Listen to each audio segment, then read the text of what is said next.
South ఇండియాలోనే అతి తక్కువ ధరలకే రత్నాలందించే ఏకైక సంస్థ 6JVR. ఇటీవల కాలంలో కులాంతర మతాంతర వివాహాలు పెరుగుతున్నాయని చెబుతున్న సంగతి తెలిసిందే. పైగా ఇది శుభ పరిణామం అనే మాటలు వినిపిస్తూ ఉంటాయి. అయితే తాజాగా మతాంతర వివాహంపై మధ్యప్రదేశ్ హైకోర్టు సంచలన తీర్పు ఇచ్చింది. ఇందులో భాగంగా ముస్లిం యువకుడితో హిందూ యువతి వివాహం చెల్లదని తీర్పు ఇచ్చింది. అవును, మతాంతర వివాహం రిజిస్టర్ అయ్యేందుకు అనుమతి ఇవ్వాలని ఓ ప్రేమ జంట హైకోర్టును ఆశ్రయించింది. 1954 చట్టం ప్రకారం తమ వివాహం రిజిస్టర్ చేసేందుకు పర్మిషన్ ఇవ్వాలి అంటూ మధ్యప్రదేశ్ హైకోర్టును కోరింది.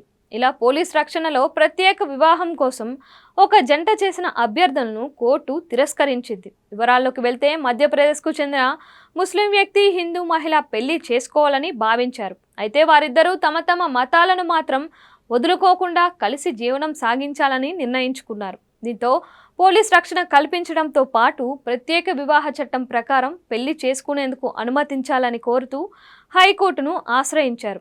అయితే ఈ జంట మతాంతర వివాహాన్ని సదరు మహిళా కుటుంబం కోర్టులో వ్యతిరేకించింది.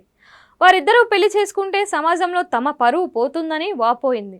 ముస్లిం వ్యక్తిని పెళ్లి చేసుకునేందుకు ఇంటి నుంచి వెళ్లిపోయిన ఆమె తన వెంట నగలను కూడా తీసుకువెళ్లిందని ఆమె కుటుంబం తరపు న్యాయవాది కోర్టుకు తెలిపారు. మరోవైపు వారిరువురు తమ మతాలు మారలేదని, సహజీవనం కూడా చేయలేదని, ప్రత్యేక వివాహ చట్టం ప్రకారం మతాంతర వివాహం చెల్లుబాటు అవుతుందని ఆ జంట తరపు న్యాయవాది కోర్టుకు తెలిపారు. ముస్లిం వ్యక్తిగత చట్టాన్ని ప్రత్యేక వివాహ చట్టం అధిగమిస్తుందని వాదించారు. ఈ సమయంలో ఇరు వర్గాల వాదనలు విన్న జస్టిస్ గుర్పాల్ సింగ్ అహ్లూవాలియా నేతృత్వంలోని ధర్మాసనం ముస్లిం పురుషుడు హిందూ మహిళ కలిసి ప్రత్యేక వివాహ చట్టం ప్రకారం వివాహం చేసుకున్నప్పటికీ ముస్లిం వ్యక్తిగత చట్టం ప్రకారం ఆ పెళ్లి చెల్లదని పేర్కొంది.